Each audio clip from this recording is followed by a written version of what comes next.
পুরস্কারে একের পর এক সাফল্য পেয়েছেন, কঠিন বাধা অতিক্রম করে জয় করেছেন পঞ্চসিদ্ধু। এবার নতুন সম্মান পেতে চলেছে সেই সায়নী দাস। জাতীয় পুরস্কার তুলে দেওয়া হবে কালনার এই সাঁতারুর হাতে। ভারত সরকারের ক্রীড়া ও যুব কল্যাণ মন্ত্রকের Tenzing Norgay national adventure award 2023 পেতে চলেছেন বাংলার মেয়ে সায়নী। আগামী 17 জানুয়ারি তার হাতে এই সম্মান তুলে দেবেন রাষ্ট্রপতি দ্রৌপদী মুর্মু। সায়নী দাস সপ্তসিন্ধু পার করার লক্ষ্য নিয়ে গত বছর নিউজিল্যান্ডের কুক স্ট্রেইট চ্যানেলে পার হন। ইতিপূর্বে সায়নী দাস 2017 সালে ইংলিশ, 2018 সালে অস্ট্রেলিয়ার রডস নেস্ট এবং 2019 সালে আমেরিকার ক্যাটালিনা চ্যানেল জয় করেন। এই চ্যানেলগুলি জয়ের পর 2022 সালে হাওয়াই দ্বীপপুঞ্জের 44 কিলোমিটার দীর্ঘ মলকাই চ্যানেল জয় করেন। পরের লক্ষ্য জিব্রাল্টার চ্যানেল। কেমন লাগছে মেয়ে জাতীয় পুরস্কার পাচ্ছে? ভীষণ ভালো। মা হিসাবে মানে নিজেকে খুব গর্ববোধ মনে হচ্ছে। আর শুধু মা হিসাবে আমিই নই, আমার মানে পরিচিত সবাই এবং আমাদের আত্মীয় স্বজন, বন্ধু বান্ধব, এছাড়া আমার মেয়েকে যারা খুব ভালোবাসেন, যারা ওর সবসময় পাশে থাকেন, সবারই 72 ঘন্টায় নিশ্চিত বশীকরণ। আপনার প্রেম, ভালোবাসা, বিবাহ, ব্যবসা, চাকরি, কর্ম, বাস্তু, শিক্ষা, গ্রহদোষ ইত্যাদি সকল সমস্যার নিশ্চিত সমাধান করুন অনলাইন বা চেম্বারে এসে। সমাধান পেতে আজই যোগাযোগ করুন তান্ত্রিক জ্যোতিষী গুরুদেব দীপ আচার্যর সাথে। নাম্বার 8697885583। একটা মানে গর্বের দিন বলা যেতে পারে। তো আমরা খুব গর্বিত, যেটা ভাষায় প্রকাশ করা যায় না। এর আগেও তো অনেক পুরস্কার পেয়েছিলেন, কিন্তু জাতীয় পুরস্কার সেই জায়গাটা মানে আশা করেছিলেন যে এরকম ধরনের এত অল্প বয়সে মেয়ে পাবে? এর আগে তো যেগুলো ও যেসব জায়গায় গেছে অনেক সম্মানিত হয়েছে অনেক জায়গাতেই, তবে জাতীয় পুরস্কারের একটা মাত্রাই আলাদা, যেটা মনে হয় সবাইকে আরও নতুন করে উজ্জীবিত করতে পারে। তো সায়নীকেও সেটাই করবে। তো এই পুরস্কারটা আমরা গতকাল আর কি মেল মারফত জানতে পেরেছি যে ও পাচ্ছে। তো আমি মানে কি বলবো, ভাষায় প্রকাশ করতে পারছি না, এত আনন্দিত। শুধু আনন্দটা কি পরিবারের সীমাবদ্ধ? না না না, একদম না। এই আনন্দ আমার মনে হয় যে সারা বাংলা তথা ভারতবাসী সবারই আনন্দের দিন, যেটা ও সবাইকে আরও গর্বিত করতে পেরেছে এবং আগামী দিনে আরও গর্বিত করতে পারবে। এই যে ছোট্ট সায়নী আজকে ধীরে ধীরে ধীরে ধীরে একটা করে পালক ওর মাথায় উপরে চাপছে, তা মানে সেইখানে আপনিও বেশ কিছু জয়ের শরীর, কেমন অনুভূতি ছিল আপনার? হ্যাঁ, আমি ইংলিশ চ্যানেলটা শুধু ছিলাম না ওর সঙ্গে, তো বাকি সব চ্যানেলগুলোতে ওর সঙ্গে ছিলাম এবং সেগুলো তো একটু ভয়ঙ্কর অভিজ্ঞতা, সব ভালো মন্দ মিশিয়ে। যখন যত কষ্টই হোক না কেন, যখন সর্বশেষেও সব মানে চ্যানেল ক্রস করার পর যখন ন্যাশনাল ফ্ল্যাগটা ওড়াই, তখন সব কষ্ট আর কি দূর হয়ে যায় আর কি। তখন একটা আলাদা অনুভূতি, তখন মনে হয় যে হ্যাঁ, আমার মেয়ে দেশের জন্য কিছু করতে পারলো, এটা খুব ভালো লাগে।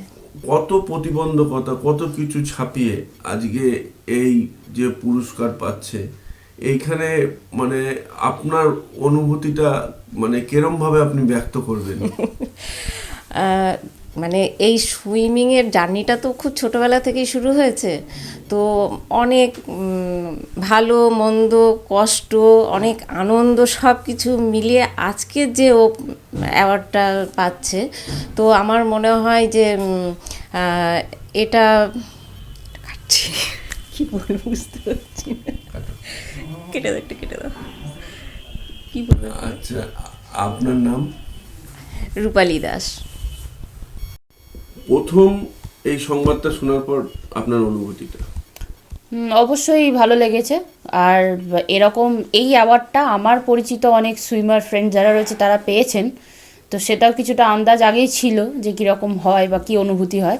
তো সেটা নিজে মানে অনুভূত হলো, এটাই ভালো লাগছে। মানে প্রত্যাশিত ছিল পাবো? 1 বছর আগেই জানতাম, কারণ আমার ভেরিফিকেশন হয়েছিল ইন্টেলিজেন্স ব্যুরো আর হোম মিনিস্ট্রি থেকে অফিসাররা এসেছিলেন ভেরিফিকেশন করতে জুলাই মাসে 2024 সালে। কিন্তু তখন তো জানাতে বারণ করেছিলেন, আর এটা ভেরিফিকেশন মোডে ছিল, তাই আমরা মোটামুটি জানতাম যে পেতে চলেছি।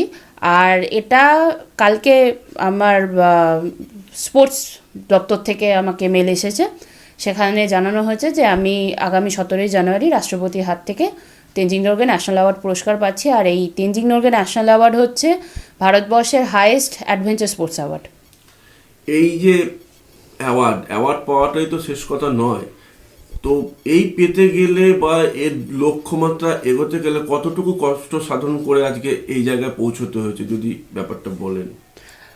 কষ্ট তো অবশ্যই করতে হয়েছে। আর এই ধরনের একটা ন্যাশনাল অ্যাওয়ার্ড পাওয়া মানে সেই ক্যাটাগরিতে পৌঁছতে হয়, তবেই সিলেক্টেড হওয়া যায়, তবেই পাওয়া যায়। পাওয়াটা অনেক পরের কাজ, সিলেকশন হওয়াটাই একটা বড় ব্যাপার। আর লড়াই বলতে, সত্যি কথা বলতে, ওপেন ওয়াটার সুইমিং নিয়ে ভারতবর্ষের প্রথমত কোনো চর্চা নেই, পরিকাঠামো নেই, গভর্নমেন্টের সেরকম হেল্পও নেই। এটা দুঃখজনক যে গভর্নমেন্ট যারা সাকসেসফুল হচ্ছে তাদেরকে স্বীকৃতি দিচ্ছে, কিন্তু এই সাকসেসফুল হওয়ার পিছনের যে রাস্তাটা সেখানে তাদের কোনো সাথ পাওয়া যাচ্ছে না। তো এই প্রবলেমটা ফেস করেই আজকে এই জায়গায় আসতে পেরেছি, কিন্তু মানে যে পথটা সেটা অবশ্যই মসৃণ ছিল না। আজকে এত জার্নি, এত কষ্টের পরে অবশেষে সাকসেস, সেই জায়গার মানে আগামী দিন কি চিন্তা ভাবনা এই বিষয় নিয়ে, যে মানে আর কি এক্সপেক্ট করেন? প্রথমত আমি মনে করি এই যে আমি অ্যাওয়ার্ডটা পাচ্ছি, 140 কোটির দেশ, যেখানে অ্যাওয়ার্ডের চিঠিতে কিন্তু নিচে লেখা ছিল সায়নী দাস, বারুইপাড়া, কালনা, বর্ধমান। মানে এটা আমার কাছে খুবই গর্বের যে ন্যাশনাল লেভেলে কালনার নামটা পৌঁছচ্ছে, কালনাকে গর্বিত করতে পেরেছি। আর এটা আমি মনে করি এই অ্যাওয়ার্ডটা ইয়ং জেনারেশনকে অ্যাডভেঞ্চার স্পোর্টসের দিকে আকৃষ্ট করবে। এবং আমার যদি কোনো স্বপ্ন থাকে সেটা অবশ্যই সপ্তসিন্ধু সাকসেসফুলি পার করা, তারপর আমি কোচিং নিয়ে চিন্তা ভাবনা করছি। আপনার যে এই জাতীয় পুরস্কারের পেছনে আপনি যে পাচ্ছেন, আপনি এটা কাকে উৎসর্গ করবেন, যে কার ইন্সপিরেশনে আপনি এই আপনার চূড়ান্ত সফলতা আপনি গ্রহণ করতে চলেছেন? এটা আমি প্রথম থেকেই ভেবে রেখেছিলাম, যদি উৎসর্গ করতে হয় তো আমি করব পৃথিবীর প্রত্যেকটা মানুষকে যারা লড়াইয়ের ময়দান ছেড়ে কোনো দিন যায় না, যারা সবসময় লড়াই করে, সেটা ছেলে হোক মেয়ে হোক, কোনো জেন্ডার নয়, কোনো রেস নয়, কোনো স্কিন কালার নয়। আমি তাদেরকে উৎসর্গ করব যারা ফাইট করে অ্যাকচুয়ালি।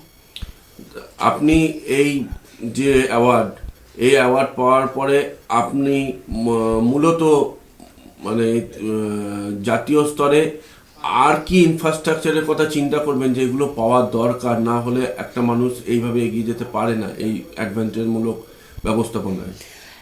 প্রথমত আমি তো দিল্লিতে তো যাচ্ছি, ওখানে নিশ্চয়ই আমাদের একটা মিট হয়, গেট টুগেদার হয়, রাষ্ট্রপতির সাথে হোক, মানে ক্রীড়ামন্ত্রীর সাথে হোক। তো আমি অবশ্যই এই ইস্যুটা ওখানে তুলে ধরার চেষ্টা করবো যে ওপেন ওয়াটার সুইমিংয়ের যদি কোনো পরিকাঠামোগত যদি কোনো উন্নতি সম্ভব, সেটা অ্যাপিল করার চেষ্টা করব। আর আমি মানে ভীষণভাবে মিডিয়াদেরও এটা আমি বলবো যে প্লিজ যত অ্যাডভেঞ্চার যে স্পোর্টসগুলো হয় সেগুলো কভারেজ অন্তত আর একটু বেশি করলে খুব ভালো হয়, মানুষের কাছে পৌঁছতে আপনাদের সাহায্য দরকার। ধন্যবাদ। অনেক